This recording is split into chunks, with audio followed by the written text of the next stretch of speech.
Inés Melina Cobo es psicóloga clínica por la Universidad Católica de Santiago de Guayaquil y cuenta con un masterado en gerencia de servicios por la misma institución. Además, cuenta con un segundo masterado en dirección de centros educativos, cursado en la Universidad Villanueva de Madrid, España. Actualmente cursa el doctorado en psicología en la Universidad de Palermo, en Buenos Aires, Argentina. A nivel profesional, tiene casi 20 años trabajando en instituciones educativas en el área académica, bilingüismo, DESE y pastoral, y desde hace más de 10 lidera proyectos educativos innovadores comprometidos con el desarrollo integral de los estudiantes y sus familias. Soy Inés Melina Cobo de Gilbert. Vengo a hablarles desde mi experiencia, un poco personal. Estoy casada hace casi 20 años, tengo 4 hijos de 7, 11, 13 y 16 años. Creo que a los que somos educadores aquí y padres de familia también eso nos da un conocimiento de ciencia y de experiencia que respalda lo que hacemos. El tema de mi propuesta es diseñar una propuesta educativa con el cerebro en la mente. También me voy a compartir un poco con ustedes lo que hemos trabajado, lo que he podido ir recogiendo de mis años de formación y pues evidentemente la experiencia educativa en colegios por casi 20 años. Cuando surgió hace 6 meses, más o menos, la idea de organizar este congreso, estábamos con la idea del tema de la ponencia, diseñar una propuesta educativa con el cerebro en mente. ¿Cómo hacemos eso realidad en la unidad educativa CREAR, que es donde estoy liderando ahorita el proyecto? Entonces, con el apoyo de profesionales de muy alto nivel que colaboran en la institución, decidimos que esta era una manera de abordar el tema. Crear un congreso verdaderamente internacional, y ustedes lo van a poder constatar con los profesionales que nos acompañarán hoy durante la jornada, que además integre la neurociencia, que es el estudio del funcionamiento del cerebro. Y es interesante este concepto porque a veces cuando pensamos en neurociencia, o la mayoría de las veces, pensamos en un problema. Se ha abordado el estudio de la neurociencia sobre cómo funciona mal el cerebro o qué hace que funcione mal el cerebro. El siguiente concepto es la terapia, que es otro concepto muy valioso que normalmente asociamos también a rehabilitación o a conquistar lo que no se ha conquistado, a una técnica, a una ciencia, a un saber que interviene cuando hay un problema. Es decir, dos conceptos que pueden tener una connotación negativa. A lo mejor nadie quiere ir a un neurocientífico o nadie quiere ir a un terapista, porque significa que tenemos un problema. Y el tercer concepto que vincularemos en este congreso es la educación. Y creo que con la educación todos estamos ok. Todos hemos pasado por nuestra educación, todos hemos sobrevivido a nuestra educación, nos esforzamos por educar a nuestros hijos y creemos que es algo cotidiano. Tal vez menos cotidiano y menos normal desde que nos golpeó la pandemia, pero es algo que tiene que seguir y nadie le huye a la educación. Sin embargo, y desde el cartel que ustedes recibieron, lo que planteamos en este congreso es que esta educación, que puede parecer normal, necesaria, cotidiana, necesita de la neurociencia y la terapia para innovarse, para ser verdaderamente positiva. Entonces, teniendo en mente este tema, educación basada en el cerebro, quiero que los que están aquí y los que nos acompañan por el Zoom piensen una imagen. ¿Se acuerdan que podía ser un objetivo, una idea? Quiero que ahora lo asocien con una imagen. Educación basada en el cerebro. ¿Qué imagen les evoca en su mente? A lo mejor si tienen donde apuntar, apúntenlo. Si están compartiendo aquí de manera presencial, compártanlo con el que está al lado, manteniendo las medidas de bioseguridad, por supuesto. ¿Qué imagen evoca en su mente una educación basada en el cerebro? Y les quiero mostrar un video que se me cruzó mientras preparaba esto y que de alguna forma es un referente cultural sobre esta educación basada en el cerebro. Los invito a verlo un ratito. A veces creemos que la educación basada en el cerebro es así, complicada, que hay que hacer cosas antinaturales, que hay que apelar a tecnologías de última generación, porque si no, no podemos conocer el cerebro, que es algo tan complejo. Y pues no. Apostar por una educación basada en la ciencia, basada en el funcionamiento del cerebro, es tratar de brindar al estudiante la experiencia más natural posible. Aquella experiencia para la que nuestro cerebro se ha preparado durante siglos y siglos de evolución. Y si lo ponemos en contexto histórico, dentro del concepto de educación, y todos los que están aquí que de alguna forma están vinculados a la educación, sean profesores, terapistas, psicólogos, padres de familia inclusive, podemos reconocer que en la educación hay dos conceptos claves: enseñanza y aprendizaje. Y solemos decirlos así, en ese orden: enseñanza y aprendizaje. Pero si nos ponemos en el contexto evolutivo, podemos ver que la enseñanza es más bien reciente. La enseñanza surge a partir del cambio de vida de nómadas a sedentarios y con el surgimiento de la escritura.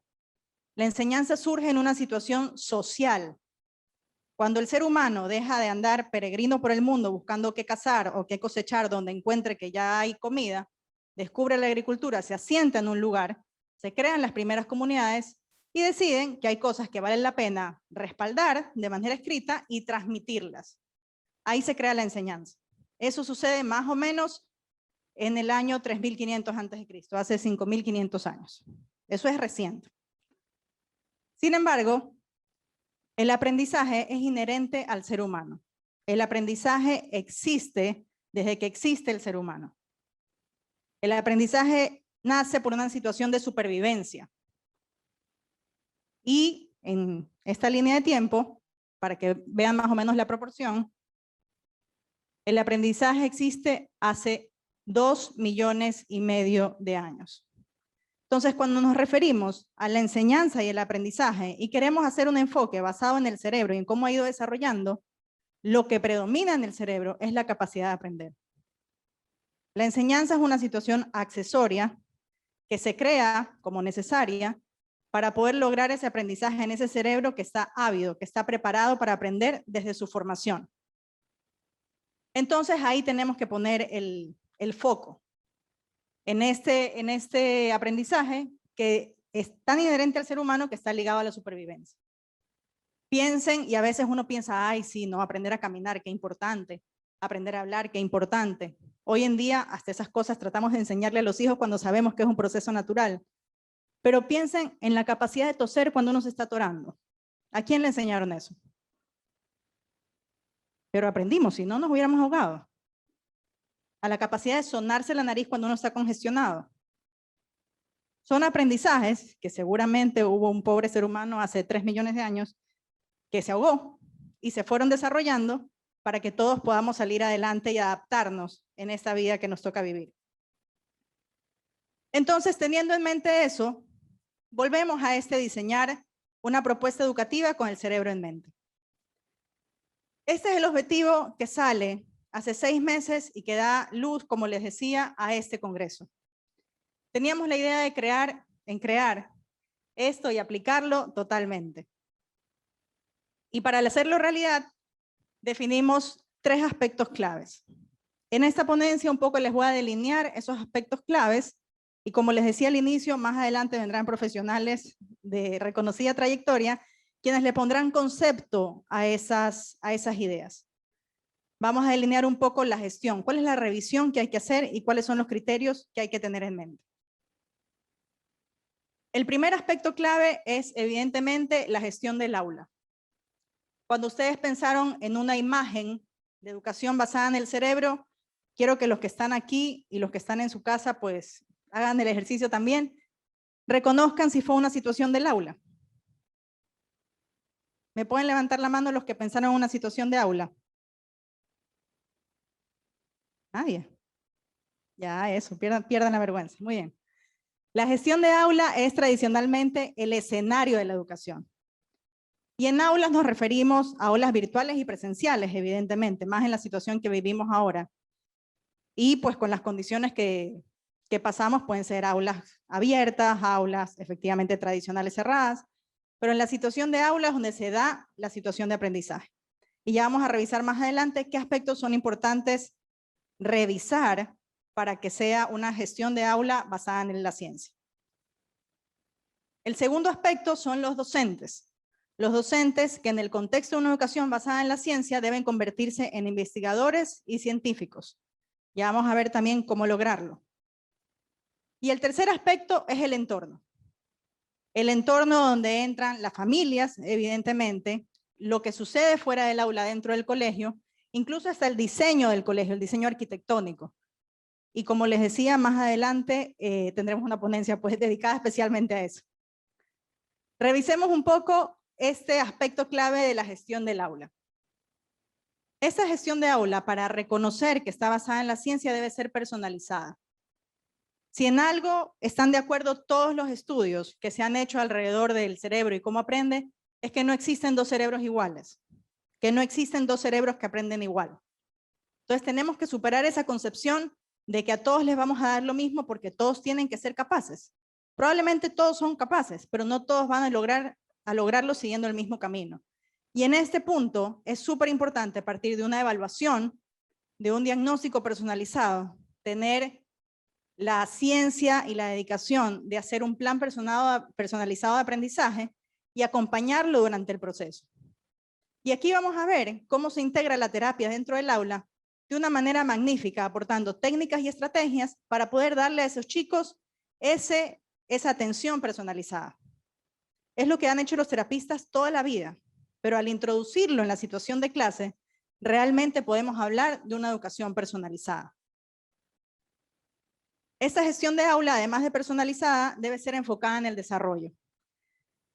Todos sabemos que los chicos van al colegio a aprender y que al final del año además nos toca evaluarlos en función de lo que han aprendido. De eso no se salva nadie con el Ministerio de Educación. Y no es necesariamente malo, pero tenemos que entender que si queremos enfocarnos en lo que se conoce científicamente del cerebro, estos contenidos que vamos a volcar dentro de los estudiantes deben ser vehículos para desarrollar capacidades. Deben ser vehículos para desarrollar procesos cognitivos. Y sería ideal que además sean vehículos para fortalecer su desarrollo emocional y social. Es impresionante cómo demuestran los estudios y cómo lo hemos visto incluso en las aulas, cuánto contenido son capaces de aprender los chicos cuando se vinculan estos tres aspectos. Además que estamos aportando a su desarrollo integral, que es lo que a la larga les va a servir para seguir aprendiendo y para ser felices. Y por último, el tercer aspecto es un clima positivo. Creo que esto ya lo sabíamos con ciencia o sin ciencia, pero es súper importante reconocer que la ciencia y lo que sabemos del cerebro nos puede ayudar a lograrlo dentro del salón. Porque puede ser muy fácil decirlo, pero hay que hacerlo realidad. Y en este tema, lo que sabemos de neurociencia y del funcionamiento del cerebro nos va a ayudar a generar empatía, que creo que todos los que estamos aquí estamos de acuerdo, es una de las bases para que se dé ese clima positivo. Se puede trabajar con los chicos sobre el funcionamiento del cerebro, capacitarlos sobre el funcionamiento del cerebro, para que ellos reconozcan que todos son diferentes.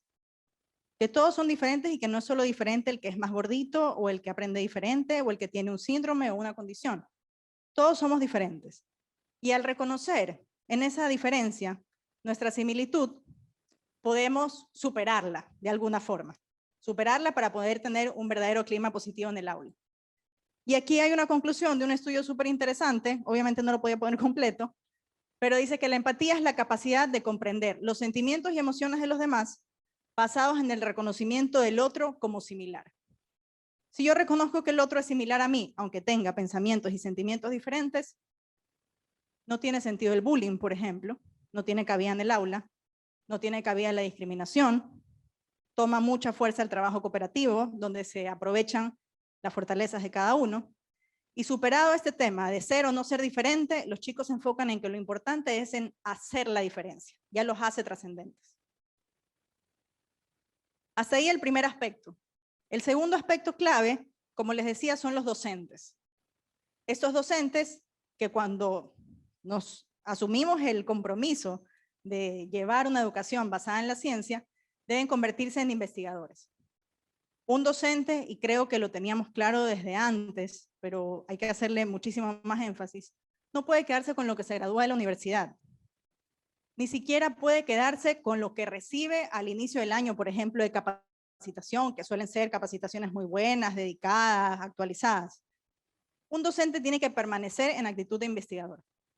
Y eso le va a ayudar a tener una capacitación continua y a continuamente ir probando dentro de los chicos, proponiéndole a los chicos, proponiendo dentro de su aula Estrategias innovadoras, medirlas, evaluarlas, mejorarlas y a la larga mejorar su contribución, el funcionamiento de su aula. Además de contribuir a la ciencia. La idea de tener una educación basada en la ciencia no puede ser en una sola vía. Allá que estudien, yo me beneficio, yo aplico, qué lindos son mis niños, son felices, todo funcionó. Yo tengo que tener el compromiso de asumirme como científico. Es decir, ser capaz de reconocer los estudios, de entenderlos, de sacar lo que me parece productivo, de aplicarlos y de proponer cosas nuevas. Solo así crece esta comunidad en la que queremos dar inicio hoy en este congreso. Y tercero, pero no menos importante, en los docentes es muy importante que cuidemos, que promovamos el bienestar emocional. Eso significa no solo construir un buen ambiente de trabajo, que creo que es algo que damos por descontado, esperamos que en todas sus instituciones haya un buen ambiente de trabajo, sino también, y aquí sí hay muchos estudios que lo demuestran, incluir concretamente prácticas de meditación, de mindfulness, de oración, de lo que sea apropiado del contexto, que permita a los docentes y a la comunidad educativa en general desarrollar una atención plena. Y a veces da hasta un poco de envidia cómo ver empresas transnacionales de consumo masivo han entendido esto de manera clarísima e invierten miles de millones de dólares en programas de mindfulness que, si les interesa, el otro día averigüé, el que desarrolló Google, Search Inside Yourself, un taller cuesta como $20,000. Invierten lo que haya que invertir para potenciar este bienestar en sus colaboradores. Porque los teléfonos, los abones, los carros se producen mejor cuando la gente tiene bienestar emocional. Imagínense el beneficio, el impacto que genera un docente con bienestar emocional si trabajamos con chicos, con personas, con las que estamos nosotros formando, junto con sus papás evidentemente, para la vida. Entonces tengamos esto súper pendiente, porque solamente un educador consciente puede educar de forma consciente. Estará en disposición de ayudar a sus alumnos a que generen su propio autoconocimiento y sus habilidades. No podemos volver a ese clima positivo dentro del aula si tenemos un profesor que no es estable emocionalmente. Y ya les digo, no nos quedemos en que no sea loco, por decirlo así. Creo que todos tenemos un nivel funcional de cordura. Sino esforcémonos y comprometámonos y promovamos dentro de nuestras instituciones espacios que permitan esta reflexión, esta meditación, esta atención plena, que nos permita enfocarnos en el presente, ser conscientes de lo que está pasando, no dejarnos llevar por la corriente. Y por último, el tercer aspecto clave que debemos evaluar en nuestras instituciones para poder diseñar una propuesta educativa basada en el cerebro es el entorno. Y el entorno puede ser tan inmenso como ustedes se lo propongan. ¿Hasta dónde quieren llegar? Yo aquí les propongo 3 aspectos claves. Lo primero, el espacio físico del aula. Les comentaba al inicio que más adelante tendremos al arquitecto Oscar Ignacio Molina de Venezuela, que se conecta ahora desde España, hablándonos de esto, de diseño perceptual. Seguramente tuve la oportunidad de conversar con él en días anteriores. Será una charla muy enriquecedora y con muchos temas muy prácticos. Pero a rasgos generales es importante que ese espacio del aula sea agradable y enriquecedor. Lo que demuestran los estudios es que debe ser iluminado, eso define agradable, iluminado y limpio, y enriquecedor, que lo usemos como estrategia pedagógica, que nos permita, desde lo que el chico ve a su alrededor, enriquecer su proceso de desarrollo. Si queremos trabajar emociones, educación emocional, por ejemplo, enriquecer ese espacio con una cartilla de las emociones. Si queremos trabajar procesos cognitivos superiores, el taxonomía de Bloom, enriquecer ese espacio con una herramienta que les permita a ellos tenerlo presente. Los chicos aprenden todo el tiempo, ya saben, no solo cuando ustedes les enseñan, no solo cuando les enseñamos. Tratemos de que todos esos espacios enseñen y los dirijan, los enriquezcan hacia lo que queremos que logren. El segundo aspecto ya vienen a ser los espacios y las personas fuera del aula. Y aquí no quiero detenerme tanto en espacios físicos fuera del aula, que creo que es clarísimo que deben ser agradables, priorizar lo verde, el orden, la limpieza, sino en esos espacios de tiempo tiempo que quedan fuera del aula. Por ejemplo, la entrada al colegio, la salida del colegio, el recreo. Son espacios que a veces dejamos al azar y donde el chico está en su institución educativa y se puede aprovechar para potenciar ese desarrollo y ese aprendizaje. Revisémoslo a la luz de los conceptos científicos, así como las personas que están fuera del aula. Siempre decimos, y creo que esta idea va ganando fuerza dentro de Ecuador al menos, que una institución educativa es una comunidad educativa. Entonces no solo educa el docente. De hecho, me da gusto ver hoy aquí, y además haber visto en los perfiles de las personas que se inscribían en virtual, perfiles súper variados. Perfiles súper variados porque significa que todos los que hacemos las instituciones educativas, que todos los que hacemos las instituciones de rehabilitación, que todos los que nos dedicamos a la terapia, estamos interesados en mejorar eso. Entonces, dentro de los colegios, concretamente, incluyamos al personal administrativo, al personal de mantenimiento, al personal de servicio, al personal del bar, en las capacitaciones, en los proyectos, en las puestas en común, que ellos puedan aprender. No esperamos que sean capaces de reemplazar a un profesor cuando falte y dé una clase, no es la idea. Pero sí esperamos que si tienen que dirigirse a un chico en el patio porque está cometiendo un error o está poniendo en peligro, puede ocasionar un accidente, sepan corregirlo, sepan dirigirse a él de la manera correcta. Si no tiene coherencia lo que sucede dentro del aula y fuera del aula con nuestra comunidad educativa, se retrocede mucho y no fortalecemos estas conexiones neuronales que hacen que el entrenamiento dé resultados en el cerebro del chico. Y por último, el rol de las familias. Creo que hemos logrado recuperar, gracias a la pandemia, el rol que tienen las familias en la educación. Hemos vivido muchísimo tiempo desde el lado del colegio, de alguna forma inconformes con la cantidad de involucramiento de las familias en la educación de sus hijos. Para bien o para mal, esta pandemia ha obligado a las familias a ser parte del aprendizaje de sus hijos y a reconocer la labor del profesor. Ese reconocimiento es la base para el apoyo a la labor del profesor.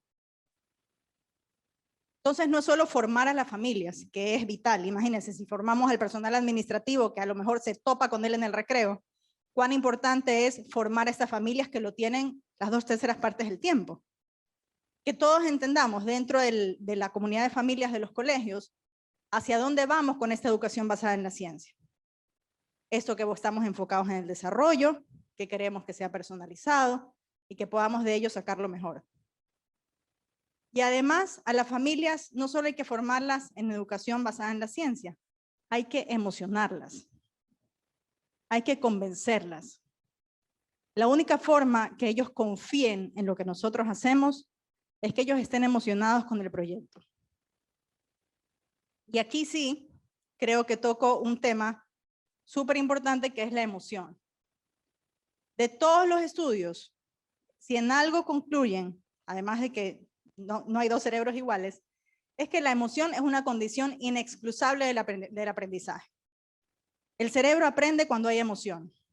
El cerebro de nuestros niños, el cerebro de nuestros profesores, el cerebro de nuestras familias. Es la única forma de movilizarlos, de permitir en ellos cambios estructurales en su cerebro, porque el cerebro cambia con el aprendizaje. Si logramos tocar esas fibras de emoción dentro de ellos. Démosles los espacios. Creemos los espacios. Permitamos que sean parte de la cotidianidad de sus hijos. Que ellos vean lo que estamos logrando.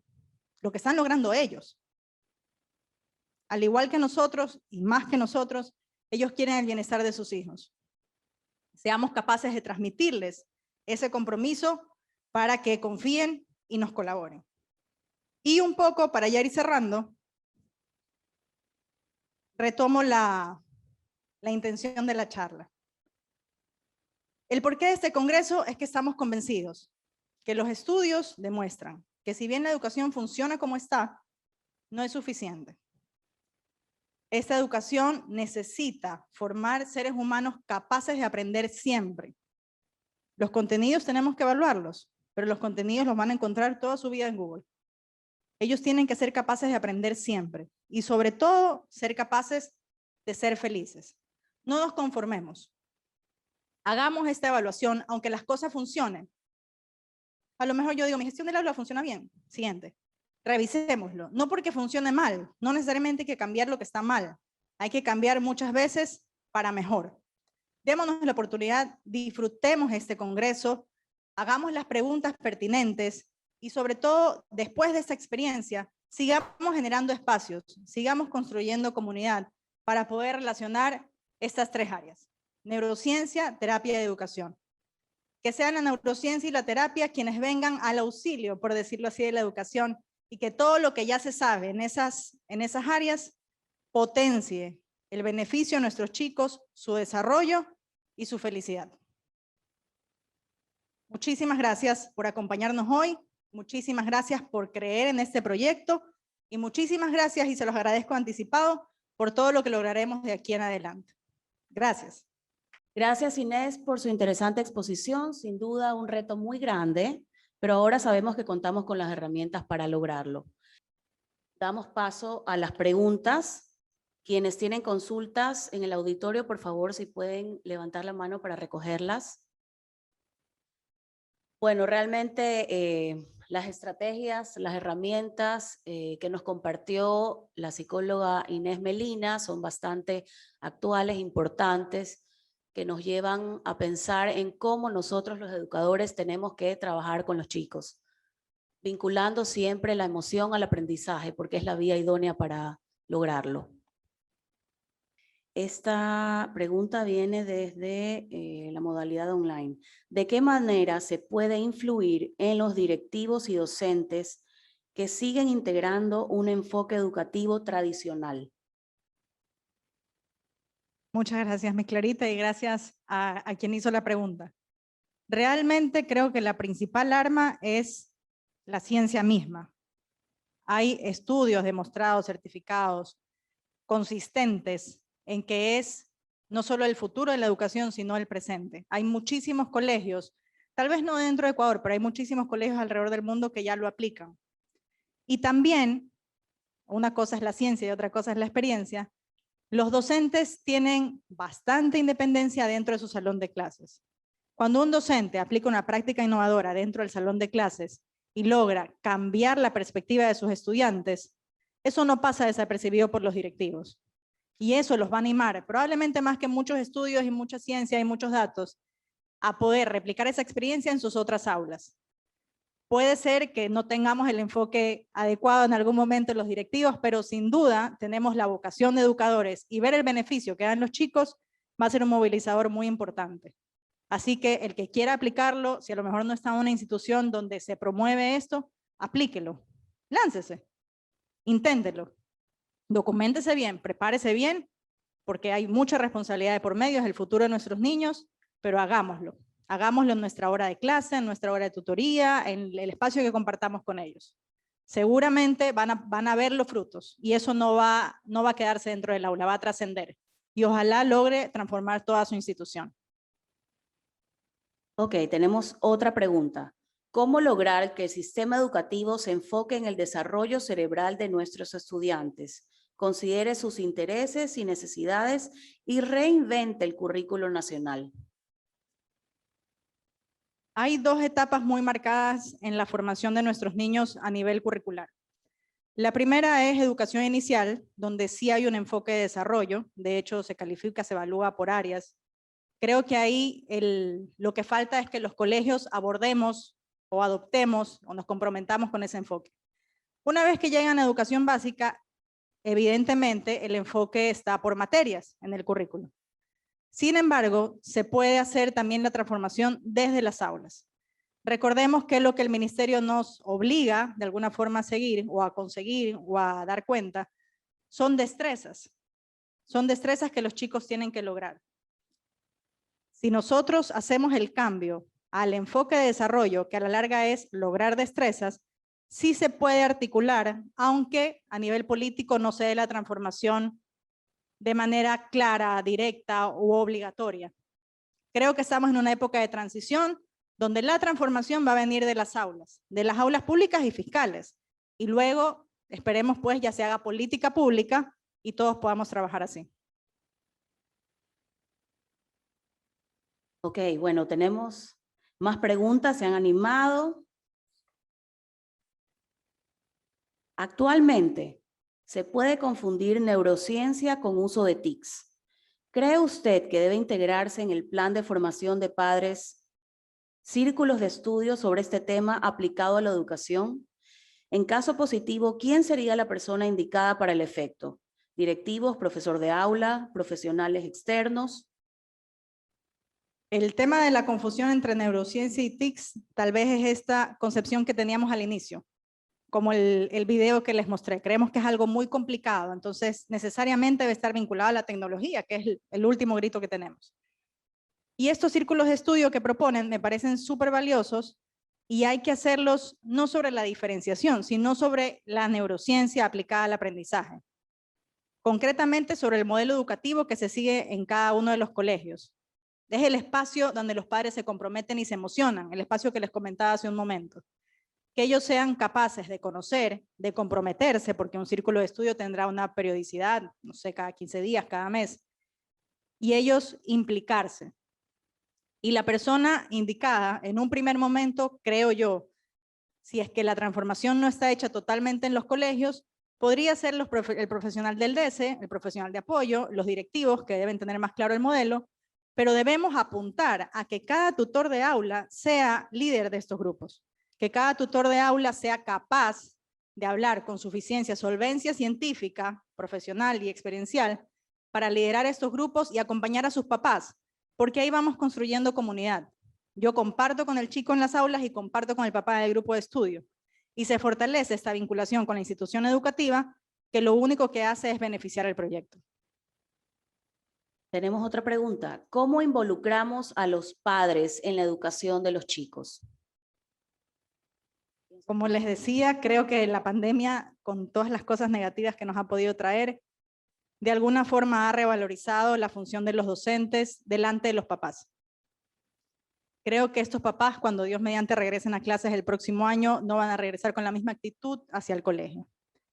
He conversado con algunas terapistas inclusive y me dicen, no, yo ahora tengo muchísimos más pacientes, porque antes los colegios pedían evaluaciones y los papás decían, sí, ya, más tarde. Ahora que lo tienen en la casa, que les toca a ellos apoyarlos, realmente se han dado cuenta, por ejemplo, que los chicos necesitan ese apoyo extra. Y dándose cuenta, pues aman a sus hijos y han buscado la ayuda que necesitan. Entonces, esta vuelta a las clases va a venir con un poco más de compromiso por parte de los papás. La inteligencia del colegio va a ser no dejar que se pierda ese compromiso. Integrarlos desde el inicio a lo que vayamos a hacer dentro del salón.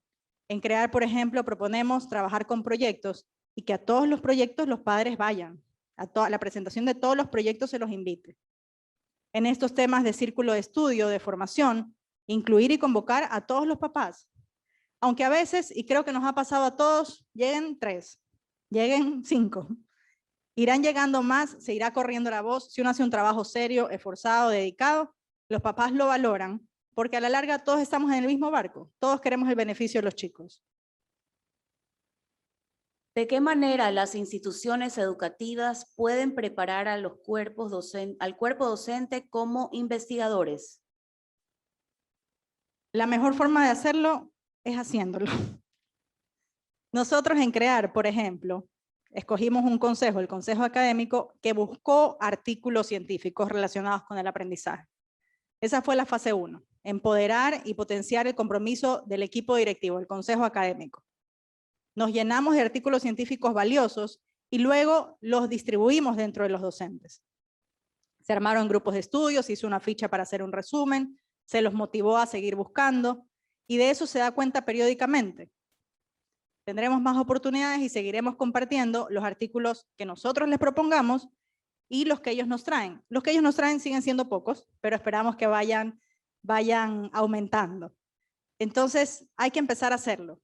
Que ellos lean ciencia, enseñarles a buscar artículos científicos, porque no todo lo que está en internet vale la pena, enseñarles a buscar los artículos científicos, a entenderlos, a resumirlos para sacar lo que nos sirve y darles los espacios para aplicarlo, porque que lean y lean y lean y lean por leer desmotiva. El proyecto, la institución educativa tiene que estar comprometida en generar los espacios para que esas conclusiones basadas en la ciencia en las que se están preparando nuestros docentes se hagan realidad en el aula. No podemos pretender innovar y después recular por miedo o por el qué dirán. Tenemos que estar comprometidos y dispuestos a hacer una verdadera transformación y a tomar el trabajo que verdaderamente va a tomar, sobre todo, como les decía, enamorando a estos papás para que crean en el proyecto, confíen y lo apoyen. Tenemos 3 preguntas ligadas más o menos al mismo tema. Las emociones y la forma de aprender. ¿Cuál es la estrategia más adecuada en educación especial? ¿Y cómo aporta la emoción al aprendizaje de los niños? Primero la fácil. ¿Cómo aporta la emoción al aprendizaje de los niños? Realmente la emoción es lo que es capaz de despertar la curiosidad y captar la atención. Una vez que despertamos la curiosidad y captamos la atención, se da la situación de aprendizaje. No se puede dar sin este antecedente. Entonces esa emoción va a ser el vehículo que desata la respuesta en el chico, en el cerebro del chico, para poder aprender. Sobre el tema de educación especial, no soy educadora especial, no soy especialista. Más adelante tendremos 2 personas con bastante trayectoria en esa área que seguramente nos van a poder responder. No quisiera aventurarme. Yo lo he visto que los psicopedagogos lo trabajan muy bien con los chicos. Los chicos de educación especial, una vez que uno supera el tema de la condición o el diagnóstico, se emocionan y comparten con sus chicos como uno más. Y eso es súper valioso dentro de una escuela. Todas las escuelas, y ustedes lo saben, estamos llamados a ser inclusivos, pero creo que como educadores estamos llamados a ser verdaderamente inclusivos y darles espacio a los chicos con la estrategia adecuada para que se sientan útiles, trascendentes dentro del salón, es la responsabilidad más grande que tenemos. Muy bien. Como psicóloga clínica, ¿cómo puedo ayudar a mis estudiantes y compañeros a conocer el funcionamiento del cerebro? ¿Cómo puedo fomentar la importancia de la neurociencia dentro del aula de clase? Y como psicóloga clínica, sus funciones del DS dentro del salón, creo que está un espacio privilegiado para generar programas de capacitación, de concientización y llegar a los directivos pues, para transformar la escuela verdaderamente. Si el rol es profesional, es psicóloga clínica, pero ejerce de docente dentro del salón, tiene la herramienta más importante para poder ser empático y preocuparse del bienestar emocional de esos chicos que tiene a su cargo. Creo que los psicólogos en nuestra formación nos insisten mucho en el tema de la escucha, de la atención plena, de ser capaces de reconocer los sentimientos del otro, y eso pues debería ser condición sine qua non para poder atender el funcionamiento del cerebro, reconocer el estado del cerebro en una situación de clase y poder calmarlo en caso de que se necesite y potenciar el aprendizaje en función de lo que queremos lograr con el chico. Listo, muchas gracias. ¿Tenemos más preguntas del auditorio? ¿Podría relatar acerca de una puesta en práctica dentro de la unidad educativa donde usted lidera que ejemplifique con resultados sobre la integración de neurociencias y educación? ¿Qué han logrado al respecto? Creo que uno de los programas de los que estamos más orgullosos en crear es el tema de la inclusión de los chicos con necesidades educativas especiales. Crear, y aquí sí viene la cuña publicitaria, ya que me preguntan, nace hace casi 30 años con la firme intención de atender a estos chicos con capacidades diferentes. Cuando hace 30 años no era ley, no estaba de moda, ni siquiera se sabía mucho. Creo que esa trayectoria de venir haciendo desde antes que los demás nos ha dado la solvencia para poder ir integrando de manera empírica la neuroeducación y las terapias dentro del aula. Les comento un poquito cómo se maneja el programa inclusivo en CREAR. Los chicos están casi todo el tiempo dentro del salón. Tratamos de no sacarlos por este tema de la inclusión verdadera. No es cuestión de unirlos, sino de incluirlos. Y el profesional especializado, el terapista, entra en el salón y trabaja con el chico y muchas veces también trabaja con los compañeros del chico que se incluye. Porque todos tienen cosas que mejorar, todos tienen habilidades que desarrollar. Y el chico que tiene la condición o el diagnóstico no tiene por qué sentirse excluido o tratado diferente. Eso ha hecho que las familias busquen y confíen en CREAR para atender no solo chicos con condiciones importantes, por ejemplo, como síndrome de Down, sino que tenemos una gran cantidad de estudiantes con altas capacidades, por ejemplo, que en otros colegios a lo mejor no son incluidos y atendidos como se puede. Con todos los chicos se puede trabajar, con todos los chicos se puede lograr grandes cambios en su desarrollo. Lo importante va a ser, y es lo que hacemos un poco en CREAR, partir de ese diagnóstico personalizado de áreas del desarrollo, que es orientado por la neurociencia, orientado por el desarrollo del cerebro, poder establecer un plan de formación, por decirlo así, que no sea vinculado solamente a las materias, sino a los logros que esperamos conseguir, a los logros del desarrollo que esperamos conseguir en esos chicos. Y luego mantenernos en constante evaluación. No solo el profesional de apoyo, el especialista que les comentaba, sino que se hace un trabajo interdisciplinario donde tal vez el rol más protagónico lo tiene el tutor de la clase. El profesor, que está casi todo el tiempo con esos chicos, es el que tiene el rol protagónico para incluirlo en todas las actividades, con las adaptaciones que sean necesarias y fomentando su bienestar emocional. Porque como vimos ahorita, con el bienestar emocional, el resto fluye mucho mejor. Y es una de las cosas que más nos ha funcionado en CREAR: generar empatía, evitar el bullying, fomentar el bienestar emocional de los chicos y trabajar junto con las familias. Una pregunta ligada justamente a lo que acaba de mencionar. ¿Cómo promueven el mindfulness dentro de su unidad educativa? El mindfulness es un proyecto nuevo que estamos organizando. Por ahora lo tenemos agendado para dar una capacitación en finales de marzo y luego puede generar los espacios para que se haga esta práctica un hábito en los docentes. No lo hemos aplicado antes, hemos trabajado con los docentes su bienestar emocional, nos hemos preocupado de que estén bien atendidos, que sean escuchados, pero esta herramienta concreta recién la vamos a aplicar este año lectivo. Así que me pueden preguntar en la próxima edición del Congreso. ¿Usted cree que sería conveniente incrementar un plan de estimulación temprana a nivel nacional obligatorio? Ahí sí puedo pecar de ignorante, entiendo que ya existe. En los centros de desarrollo integral, de desarrollo infantil, se promueve la estimulación temprana. Otra vez, la diferencia va a ser cómo se lo aplique y quién tiene acceso. Creo que en los colegios particulares se trabaja muchísimo estimulación temprana. Es un poco lo que conduce el nivel de 2 y 3 años prácticamente. Y el logro será pues darles las herramientas a todos los docentes de todos los sostenimientos para que puedan aplicarlo en plenitud. ¿Cómo influyen los espacios físicos en el desarrollo del aprendizaje del estudiante si tomamos en cuenta que una institución no posee áreas verdes?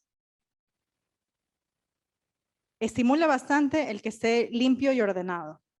Todos quisiéramos tener un bosque escuela, todos quisiéramos tener un campus enorme con todas las funcionalidades, con los espacios de aprendizaje, con talleres, pero sabemos que no es la realidad de todos, ni siquiera de todos los colegios particulares. Mucho más de colegios de sostenimiento fiscal, por ejemplo. Entonces ayuda mucho el tema que esté limpio y ordenado. Y si el espacio es muy pequeño, reducir los estímulos. Reducir los estímulos para que la capacidad de atención, de enfoque del chico se centre en la situación de aprendizaje que les planteamos. Y también usar la parte de afuera. Creo que con el tema de la pandemia hemos roto un poco el paradigma de esta aula de 4 paredes. Ya tenemos el aula virtual, por ejemplo, que es una realidad para todos, y probablemente por las restricciones del coronavirus también y el tema de la ventilación nos animemos o nos obliguen a usar espacios exteriores para dar las clases. Demos ese paso, experimentemos y veamos cómo nos va. Obviamente con la seguridad del caso, no calles, no carros, esas cosas, pero tratemos de buscar espacios. Y que los chicos, si están en sus casas en estos momentos, busquen un espacio dentro de la casa y preparen su espacio dentro de la casa para que sea su espacio de clases y que cumpla con esas descripciones, que sea limpio y ordenado. Si lo pueden decorar, si pueden poner segundo C atrás, Mijines atrás o el nombre del chico, ya es un plus. Pero con que el chico tenga un espacio donde su cerebro se siente en calma, que no está aturdido con estímulos de desorden o exagerada estimulación, va a dar la pauta para que él pueda dedicarse a aprender. Siempre hay maneras, evidentemente hay condiciones más óptimas, por decirlo así, que otras, pero creo que como educadores tenemos el rol protagónico y tenemos el control de la situación para poder sacar el mejor provecho de la situación que nos toca. Tengo una consulta. ¿Qué le parece a usted la vinculación con los espacios externos, las salidas a la comunidad, obviamente con todas las medidas de bioseguridad por el tema de la pandemia, pero sería una alternativa para estas instituciones que no tienen espacios verdes? Sí, y definitivamente una gran estrategia es que esas salidas a la comunidad estén vinculadas a proyectos de mejora comunitario. Que lo que se genera dentro de las aulas o lo que los chicos aprenden tenga un sentido de servicio a la comunidad y que después les demos la oportunidad de ponerlo en práctica en su comunidad. Es la misma oportunidad que les pedimos que les den a los docentes. Si los docentes investigan, que puedan aplicar. Si los docentes hacen el proyecto, si los chicos hacen el proyecto, que lo puedan poner en práctica. Y sobre todo, para que esto tenga éxito, creamos en los chicos. A veces uno dice, un proyecto comunitario, y salen con unas ideas y uno dice, o sea, si, no sé, pues, Estados Unidos no ha solucionado el problema del hambre en África, ¿qué nos vamos a plantear aquí sobre el hambre en África?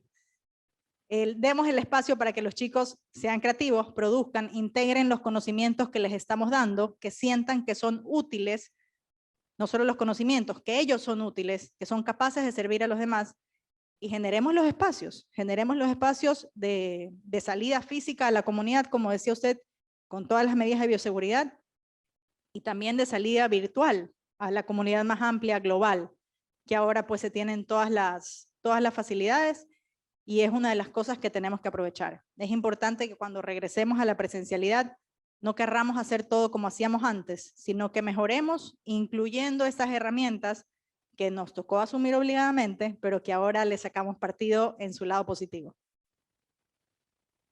¿Qué estrategias o competencias deberían desarrollar en las aulas las neurociencias? Ejemplos de crear. Entiendo qué estrategias. ¿Qué estrategias o competencias deberían desarrollar en las aulas las neurociencias? ¿Qué tipo de estrategias o competencias? Dando ejemplos de lo que se ha trabajado en la institución. La neurociencia nos da luces, por ejemplo, sobre cómo hablarle a un niño. Lo comentaba con alguien que no es educador y le decía, no, es que el cerebro solo aprende cuando hay emoción. Me decía, claro, pues yo aprendía con miedo. El miedo es una emoción, pero el miedo hace que uno aprenda ese rato, después se olvide, se bloquee, o cuando recuerde ese aprendizaje tenga una serie de respuestas emocionales que no queremos, por ejemplo. Entonces, el incluir la neurociencia nos puede indicar cómo dirigirnos a los chicos, cómo saludarlos. El simple hecho de saludarlos uno por uno, de irlos recibiendo cuando entran al salón virtual, que ahora es la realidad que vivimos, o la que vivimos el año pasado, de irlos reconociendo, poniéndoles el nombre, tener la oportunidad de revisar con ellos las evaluaciones, que se revisen entre ellos. A veces, y muchas veces, y probablemente en nuestra historia, uno recibía el 20 o el 0 del profesor, y ya. Y la mamá le preguntaba a uno, ¿y qué pasó que te caíste? No sé, saqué 18.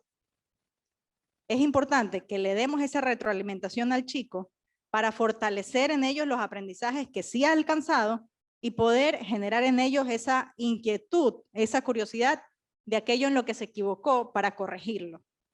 Si nos quedamos solamente en poner la nota ante un error, por ejemplo, o en sancionar ante un error, que también sucede, el chico se bloquea y dice, ok, no es por ahí, pero no le enseñamos por dónde es. Y el cerebro tiene la capacidad de construir, de reparar, de volver a hacer esta sinapsis para enseñarle al chico por dónde tiene que ir la siguiente vez. Entonces no perdamos esa oportunidad que tenemos dentro de los salones. Y es un poco como lo manejamos en CREAR, definitivamente. Que ellos tengan esta oportunidad, no solo los chicos, sino los papás, de tener esta comunicación abierta, que no sea reclamar en el colegio, que sea conversar en el colegio. Y que además la conversación sea propuesta por el colegio para poder sacar lo mejor de los chicos y poder guiarlos de mejor manera. ¿Qué perfiles profesionales debe integrar un colegio para ir hacia la neurociencia y la terapia en la escuela? Creo que el perfil profesional es, no sé si indiferente, pero se adapta. Los educadores definitivamente que son las estrellas de la educación, se debe incluir psicólogos, terapistas, pero la diferencia va a ser en la formación después de la universidad. Hace un rato nos comentaba Irene que ya la universidad está integrando estas cosas y eso nos va a permitir tener una generación de educadores más comprometidos con cumplir estos constructos de la neuroeducación. Pero hoy, en la realidad que tenemos, es importante ver qué ha hecho después, o en qué se ha capacitado después, o qué estrategias ha hecho después. Incluso ya empezamos a ver qué artículos científicos ha publicado después de graduarse, qué experiencias de investigación ha tenido, porque tenemos que cambiar el enfoque. No podemos quedarnos en ser repetidores de conocimientos como educadores, tenemos que verdaderamente convertirnos en científicos y en investigadores. Y todo eso pues irá alimentando el currículum, que Dios mediante más adelante nos ayudará a presentarnos a una oportunidad laboral para ser reconocido como un educador que utiliza y que integra en su salón la neurociencia y la terapia. Ahora creo que el enfoque es ese, la formación autónoma y todo lo que podamos ejecutar, demostrar, validar y contribuir. Ok, creo que esta pregunta va ligada a la visión de crear también. Si tenemos una comunidad neurocientífica, ¿Ecuador podría ser una potencia mundial? Creo que para ser potencia mundial se juegan muchísimos aspectos. Lo que sí creo es que los chicos van a ser más felices y van a desarrollarse mejor si podemos integrar verdaderamente la neurociencia y la terapia en el aprendizaje. Eso, en consecuencia, hará que los chicos sean más exitosos después, seguro, pero de ahí a ser potencia mundial creo que hay muchos factores ya que exceden lo que podemos hacer o podemos acordar hacer en este congreso. Creo que nuestro compromiso está en las aulas, nuestro compromiso está en las instituciones educativas, está en los consultorios privados de terapia, en los terapistas que apoyan los procesos, y está donde están los chicos necesitando ayuda o están los chicos recibiendo su educación. Ahí podemos influir, el impacto es enorme, y creo que como educadores lo sabemos y lo sentimos, que un cambio en la vida de un niño que se siente capaz, que cambia, que se siente trascendente, ya es para nosotros ser potencia mundial. Una última pregunta. ¿Es importante el número de estudiantes en el aula y en el colegio para este modelo? Es mucho más fácil aplicarlo con menos chicos. Sin embargo, no está ligado a ser un colegio de 5 chicos por salón. Es perfectamente posible aplicarlo en salones de 25, de 30. Si tenemos al profesor debidamente capacitado. Esa es la diferencia. Yo puedo tener un profesor que se complica con 10 estudiantes o un profesor que es capaz de atender y de retroalimentar a 25 de una manera excepcional. Entonces, por eso el enfoque tiene que estar en capacitar a ese profesor, en darle bienestar emocional a ese profesor, para que pueda ser la estrella de esa gestión de aula y conducir al chico a ese aprendizaje que está desesperado por aprender. Como lo veíamos hace un rato, está determinado genéticamente para aprender. Solo espera el estímulo adecuado, la emoción adecuada para volcar su atención en el estímulo y poder interiorizarlo.